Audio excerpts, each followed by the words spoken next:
10월 30일 수요일입니다. 안개 낀 날씨가 계속되고 있습니다. 아침 안개를 보면서 우리네 인생도 이와 같지 않을까 생각해 봅니다. 오늘도 하나님의 말씀을 묵상하며 새 힘을 내시기를 바랍니다. 함께 묵상할 말씀은요, 갈라디아서 6장 1절에서 10절입니다. 형제들아, 사람이 만일 무슨 범죄한 일이 드러나거든 신령한 너희는 온유한 심령으로 그러한 자를 바로잡고 너 자신을 살펴보아 너도 시험을 받을까 두려워하라. 너희가 짐을 서로 지라. 그리하여 그리스도의 법을 성취하라. 만일 누가 아무것도 되지 못하고 된 줄로 생각하면 스스로 속임이라. 각각 자기의 일을 살피라. 그리하면 자랑할 것이 자기에게는 있어도 남에게는 있지 아니하리니 각각 자기의 짐을 질 것이라. 가르침을 받는 자는 말씀을 가르치는 자와 모든 좋은 것을 함께하라. 스스로 속이지 말라. 하나님은 업신여김을 받지 아니하시나니 사람이 무엇으로 심든지 그대로 거두리라. 자기의 육체를 위하여 심는 자는 육체로부터 썩어질 것을 거두고 성령을 위하여 심는 자는 성령으로부터 영생을 거두리라. 우리가 선을 행하되 낙심하지 말지니 포기하지 아니하면 때가 이름에 거두리라. 그러므로 우리는 기회 있는 대로 모든 이에게 착한 일을 하되 더욱 믿음의 가정들에게 할지니라. 아멘. 교회 안에서 범죄하는 성도를 보게 된다면 어떻게 해야 할까요? 정말 가까운 사람이 죄를 짓고 있다면 어떻게 해야 할까요?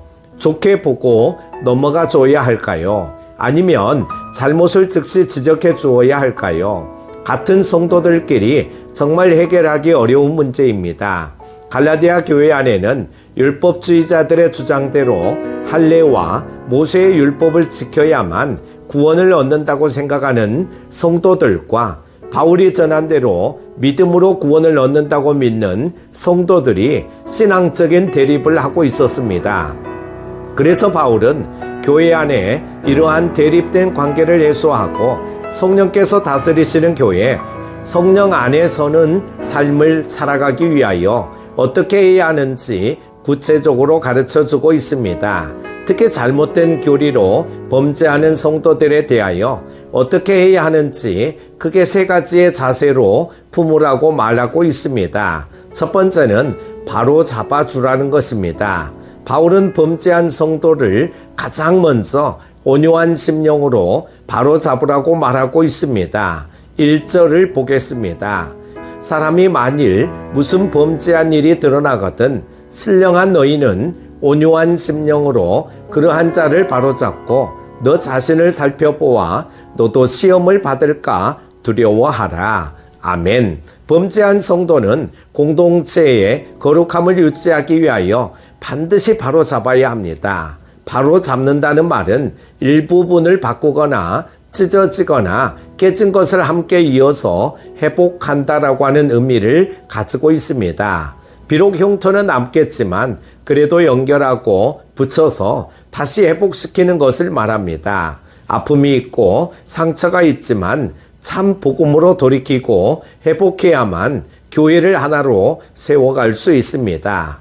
단 이같이 바로잡을 때 온유한 심령으로 하라고 조건을 달고 있습니다. 부드럽고 온화하고 침착하게 다른 성도의 잘못을 회복시켜야 합니다. 함부로 말을 하거나 행동하거나 따돌리지 말고 성령의 열매 중에 온유의 열매로서 대하라고 분명히 말하고 있습니다.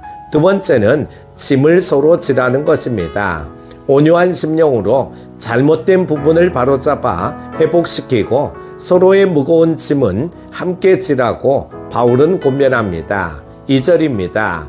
너희가 짐을 서로 지라. 그리하여 그리스도의 법을 성취하라. 아멘. 짐을 진다라고 하는 것은 스스로 다른 사람을 대신하여 불쾌함이나 어려움을 견딘다는 뜻을 가지고 있습니다. 마치 우리 예수님처럼 말입니다.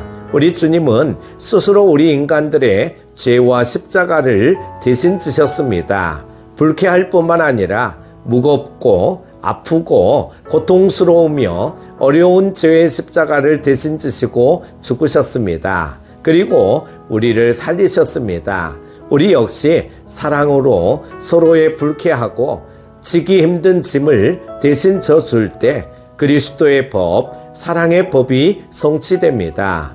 서로 짐을 지는 가정, 교회, 직장과 공동체는 회복되며 사랑이 넘치게 됩니다. 성령의 열매인 사랑의 열매를 풍성하게 맺게 됩니다. 내가 먼저 짐을 짐으로 인하여 내가 속한 가정과 교회와 직장에는 사랑의 열매를 맺어가는 아름다운 공동체가 되기를 소망합니다. 마지막으로 함께 하라는 것입니다. 바울은 마지막으로 함께 하라고 권면합니다. 6절입니다. 가르침을 받는 자는 말씀을 가르치는 자와 모든 좋은 것을 함께 하라. 아멘.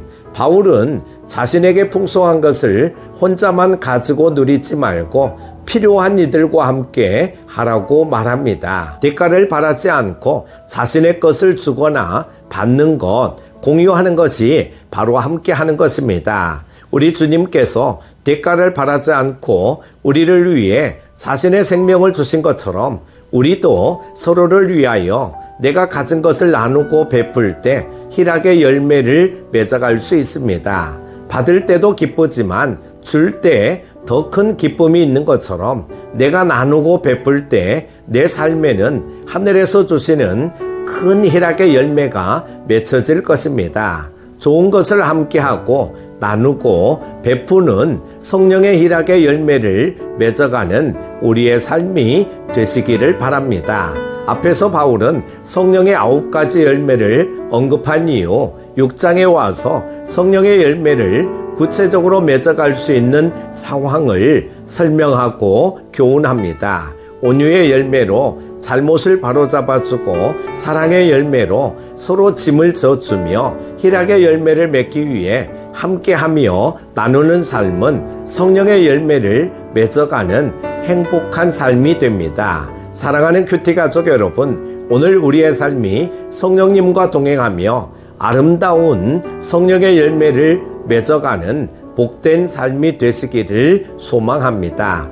오늘 함께 기도할 제목은요, 성령의 열매를 맺어가는 거룩한 하루가 되게 하소서. 항존직들이 하나님 나라의 확장과 교회의 부흥을 위해 온전히 충성하게 하시고 세상 가운데서 본이 되는 삶이 되게 하소서입니다. 우리 함께 기도합니다. 항상 우리를 인도해 주시는 하나님 아버지, 하나님의 사랑으로 오늘 하루를 말씀과 더불어 시작합니다. 오늘 하루도 주신 말씀에 따라 교회를 더욱 아름답게 세워가는 주의 자녀들이 되게 하여 주옵소서. 올바른 교회, 건강한 교회를 만들어가게 하여 주옵소서. 오늘도 직분자들을 위해 기도합니다. 직분자들이 서로 건강한 교회를 만들어가기 위해 본을 보이게 하여 주옵소서. 수요 예배 가운데도 함께 하여 주시기를 원하오며 예수님의 이름으로 기도드립니다. 아멘.